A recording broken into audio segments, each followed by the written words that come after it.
अस्सलाम वालेकुम viewers, welcome to my channel expert preparation zone.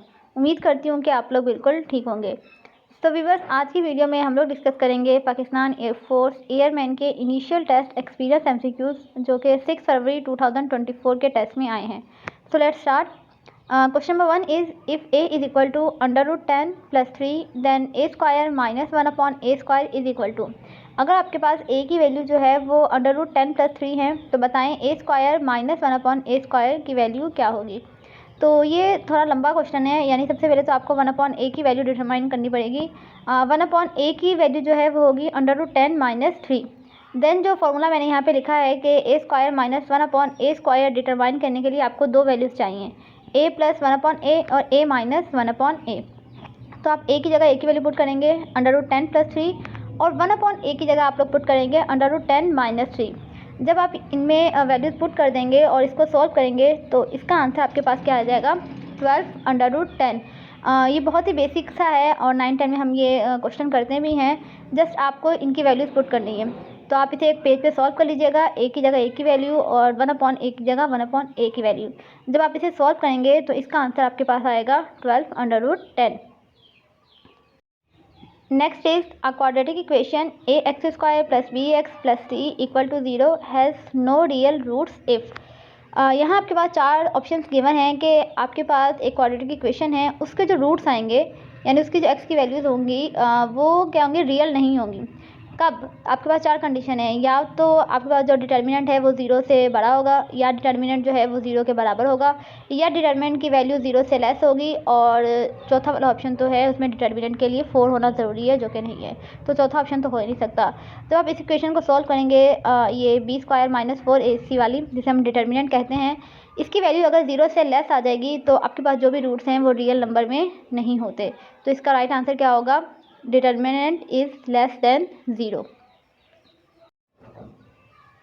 Question number 3 is if the coordinates of a point are -3 or 4 then it lies in। अगर आपके पास जो coordinates के point है, एक है -3 और एक है 4, तो बताएं ये किस क्वाड्रेंट में लाई करेगा, first quadrant, second, third and fourth. देखिए इसमें जो पहला नंबर होता है ना वो हमें बताता है x की वैल्यू है, यानी कि x यहाँ पे क्या होगा -3, और जो सेकंड वैल्यू होती है वो हमें बताती है y की वैल्यू। तो y की वैल्यू पॉजिटिव है और x की वैल्यू क्या है, नेगेटिव। तो इस तरीके से ये सेकंड क्वाड्रेंट में लाई करेगा। तो इसका आंसर होगा second quadrant.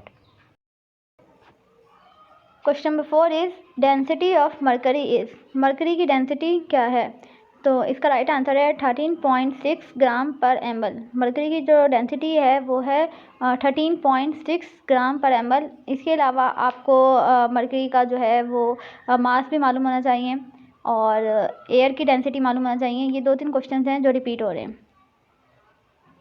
Question number 5 is complete the following series. आपके पास ये वर्बल का क्वेश्चन है कि एक सीरीज़ आपको गिवन है और आपने इसका नेक्स्ट बताना है कि कौन सा नंबर आएगा। तो ये बहुत ही आसान सी सीरीज़ हैं। बेसिकली 23 के बाद है 5, देन 63 के बाद है 9, 73 के बाद अब क्या होगा। तो इसमें ना तो एडिशन की सीरीज़ चल रही है ना मल्टीप्लिकेटिव की सीरीज़ चल रही है, ये कॉमन सेंस की सीरीज़ है, ठीक है। तो इसमें आपके पास क्या होगा, 2 + 3 अगर कर दें तो क्या आ जाता है 5, 6 + 3 कर देंगे तो आ जाता है 9। इसी तरीके से अगर हम 7 में 3 ऐड कर देंगे तो हमारे पास क्या आ जाएगा 10। तो इसका राइट आंसर होगा 10। Next is a² - b² over a + b is equal to. ये आसान सा ही है। आपके पास a² - b² की जगह आप उसकी वैल्यू पुट करेंगे। a² - b² एक फार्मूला है जो कि बराबर होता है a + b × a - b। तो आप a² - b² की जगह इसकी वैल्यू पुट कर देंगे और डिनोमिनेटर में आपके पास क्या है a + b। अब a + b कैंसिल हो जाएगा और आपके पास क्या बच जाएगा, सिर्फ a - b। So a - b is the right answer. Next is determination और sample of an equation is. अगर आपके पास कोई इक्वेशन गिवन है तो आपको कैसे पता चलता है कि वो एक इक्वेशन है, वो एक एक्सप्रेशन नहीं है। तो वो हमें इस तरीके से पता चलता है कि वहाँ पर एक इक्वल टू होना ज़रूरी है। जिस तरह क्वाड्रेटिक इक्वेशन आपने देखी होगी ना, क्वाड्रेटिक इक्वेशन में आपके पास x² की एक वैल्यू होती है, एक x होता है और एक कांस्टेंट होता है, फिर इक्वल टू लगा के 0 लिखा होता है, तो हम उसे क्या बोलते हैं, क्वाड्रेटिक इक्वेशन। तो कोई भी अगर इक्वेशन है तो उस इक्वेशन में इक्वल टू लाजमी होगा, तभी हम उसे इक्वेशन कह सकते हैं। Next is if the velocity of an object is increased 4 times and the mass remain constant the kinetic energy of the object will be. अगर एक बॉडी है और उसकी वेलोसिटी को हम 4 गुना बढ़ा दें जबकि उस बॉडी का मास जो है वो कांस्टेंट ही है, तो बताएं उसकी काइनेटिक एनर्जी पर क्या फ़र्क पड़ेगा। तो इसका आंसर है उसकी काइनेटिक एनर्जी जो है वो 16 टाइम्स इंक्रीज़ हो जाएगी।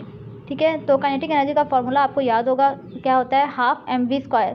तो अगर वेलोसिटी आप डबल कर रहे हो यानी कि 4 टाइम इंक्रीज़ कर रहे हो तो काइनेटिक एनर्जी उसका स्क्वायर के अकॉर्डिंग इंक्रीज़ होती है। जैसे 4 है तो 4 का स्क्वायर क्या होता है 16।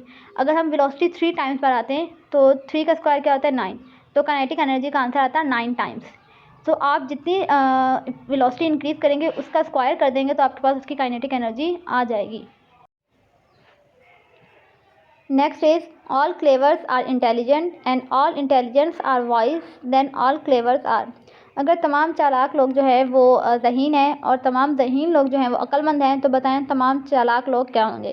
तो ये कॉमन सेंस का क्वेश्चन है कि अगर तमाम क्लेवर्स लोग जो हैं वो इंटेलिजेंट हैं और इंटेलिजेंट वाइज हैं तो ऑटोमेटिकली जितने भी क्लेवर्स लोग हैं या क्लेवर्स पर्सन हैं वो सब क्या होंगे, अक्लमंद भी होंगे। तो इस तरह इसका राइट आंसर क्या हो जाएगा, wise. Question number 10 is √48 is equal to. √48 को आपने सॉल्व करना है और मैंने इसका सोल्यूशन आपके साथ शेयर कर दिया है। अब √48 जो है वो ऐसा नंबर नहीं है जिसका परफेक्ट स्क्वायर लिया जाए। तो आप इसका एलसीएम लेते हैं तो आपके पास 3 नंबर आ जाते हैं, 4 multiply by 4 multiply by 3, 4 4 the 16 and 16 3 the 48। अब आपको पता है कि जो चीज़ पेयर फॉर्म में होती है वो क्या आती है, रूट से बाहर आ जाती है। 4 जो है वो पेयर फॉर्म में है तो 4 रूट से बाहर आ जाएगा और 3 रूट के अंदर ही रहेगा। तो इस तरह इसका आंसर हो जाएगा 4√3।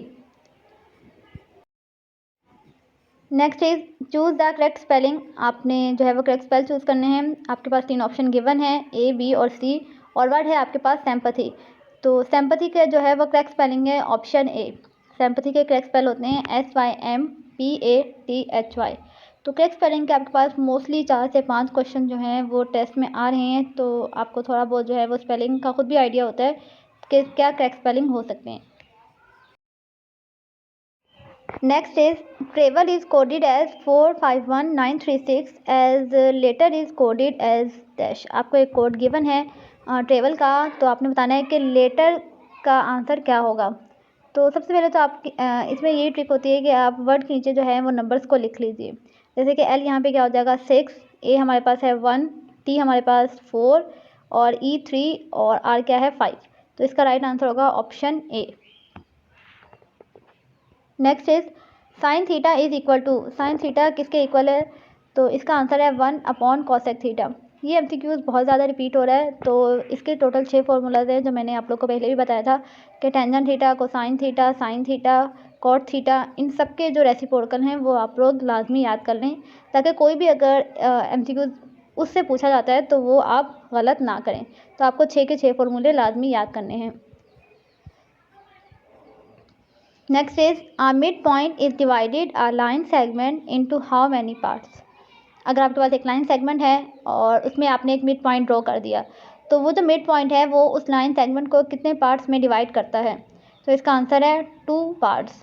अगर आपके पास एक लाइन सेगमेंट है और आपने उसको मिड में से ब्रेक करना है तो एक मिड पॉइंट आपने ड्रॉ कर दिया तो वो मिड पॉइंट एक लाइन को 2 हिस्सों में डिवाइड कर देता है। Question number 15 is dash is to fast as far is to dash. इसमें आपके पास कुछ ऑप्शन जो हैं वो गिवन होंगे। ये बेसिकली अपोजिट है, ठीक है। Slow is to fast as far is to near. Slow का मतलब होता है स्लो और फास्ट का मतलब होता है तेज़, और फार का मतलब होता है दूर और नियर का मतलब क्या है, करीब। तो ये आपके पास अपोजिट वर्ड्स आ रहे हैं। इस तरीके के एमसीक्यूज भी आ सकते हैं। ये बहुत ही ज़्यादा कॉमन सा एमसीक्यूज है जो हर किसी को पता है। Question number 16 is this car is run fast here this car is dash. एक सेंटेंस आपको गिवन है कि ये जो कार है ये बहुत ज़्यादा तेज़ भागती है, और नीचे आपको एक वर्ड जो है वो प्रोमिनेंट करके दे दिया जाता है कि दिस कार जो है वो इस सेंटेंस में किस चीज़ का रोल प्ले कर रहा है। तो इसका राइट आंसर है सब्जेक्ट। देखें, एक जो सेंटेंस होता है उसमें 3 चीज़ें होती हैं, सब्जेक्ट होता है, हेल्पिंग वर्ब होता है, मेन वर्ब होता है और उसके अलावा ऑब्जेक्ट। तो दिस कार जो है वो यहाँ पे क्या है, सब्जेक्ट है। Next is the typewriter type a book here the typewriter is dash. Same ये क्वेश्चन नंबर 16 जैसा ही है कि एक टाइप राइटर है जो कि एक बुक को टाइप कर रहा है। तो बताएं यहाँ जो टाइप राइटर है वो किस चीज़ का रोल प्ले कर रहा है। तो इसका आंसर भी हमारे पास क्या है, सब्जेक्ट, क्योंकि टाइप राइटर जो है वो काम करने वाला है। डूअर ऑफ एन एक्शन है, तो टाइप राइटर क्या हो जाएगा, सब्जेक्ट हो जाएगा। Question number 18 is choose the correct spelling. जितने भी बच्चों ने एक्सपीरियंस हमारे साथ शेयर किया है, उन्होंने जितने भी वर्ड हमें बताए हैं वो सारे मैंने एक ही एमसीक्यू में लिख दिए हैं। आपके पास एम्बेसी के करेक्ट स्पेलिंग पूछे जा रहे हैं, रिसीव के, प्रीवियस के, एम्बिशियस के, सिंपैथी के और असेसमेंट के। तो आप इनके जो है वो करेक्ट स्पेल अच्छे तरीके से मेमोराइज़ कर लें। इसके अलावा भी कुछ वर्ड्स आपसे पूछे जा सकते हैं, लेकिन अभी तक जो हैं वो यही वर्ड हैं जो बार बार टेस्ट में पूछ रहे हैं, तो इन 6 वर्ड्स को आपने लाजमी मेमोराइज़ करना है। Next is complete the following series. Verbal का ये क्वेश्चन है, आपको एक सीरीज़ गिवन है, नंबर सीरीज़, और बहुत ही इजी सी सीरीज़ है। सबसे पहले आपके पास 11/29, 22/27, 33/25, 44/23। अगर आप ऊपर वाली लाइन देखें तो ये सब 11 के मल्टीपल है। 11 1 11, देन 22, 33, 44। अब अगला नंबर क्या होगा, 55। और नीचे जो आपके पास डिनोमिनेटर है वहाँ पर आपके पास माइनस की सीरीज़ आ रही है, ठीक है, 2 नंबर माइनस होता जा रहा है। तो यहाँ पर हमारे पास 23 में से 2 माइनस करेंगे तो क्या आ जाएगा, 21। तो इसका आंसर हो जाएगा 55/21।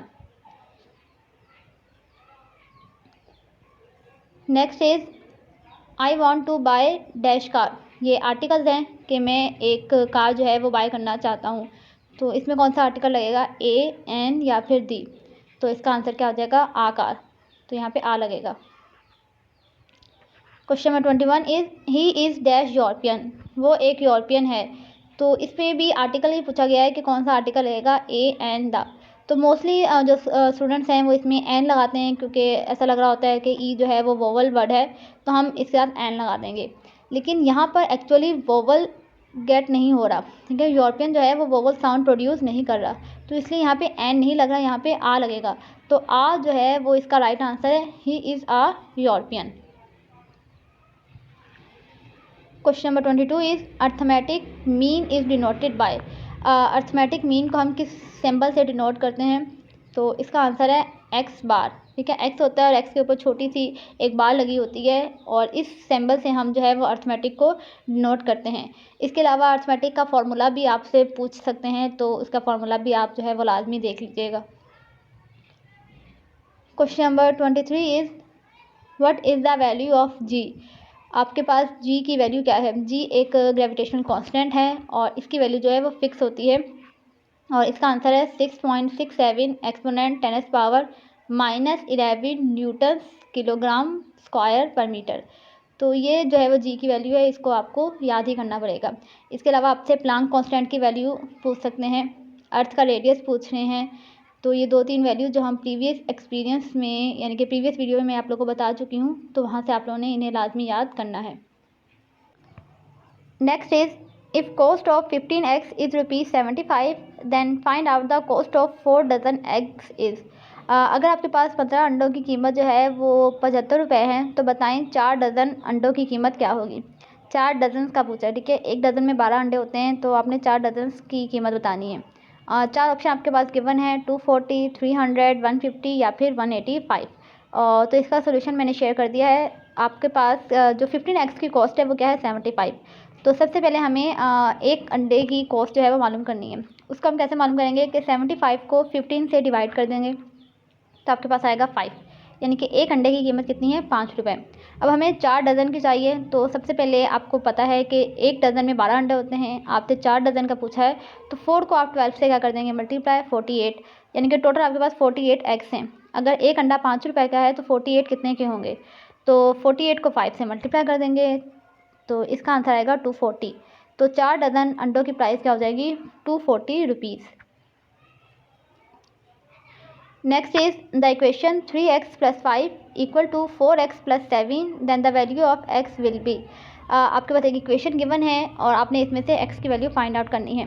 तो बहुत ही इजी सा सोल्यूशन है। आपने क्या करना है, x की वैल्यूज़ एक तरफ कर लेनी है और जो कांस्टेंट हैं उनकी वैल्यूज़ एक तरफ कर लेनी है। देन 3x में से आप 4x माइनस करेंगे तो आपके पास आ जाएगा -x, एंड 7 में से 5 जाएगा तो आएगा 2। इस तरीके से x की वैल्यू आ जाएगी -2। सो -2 इज़ द राइट आंसर।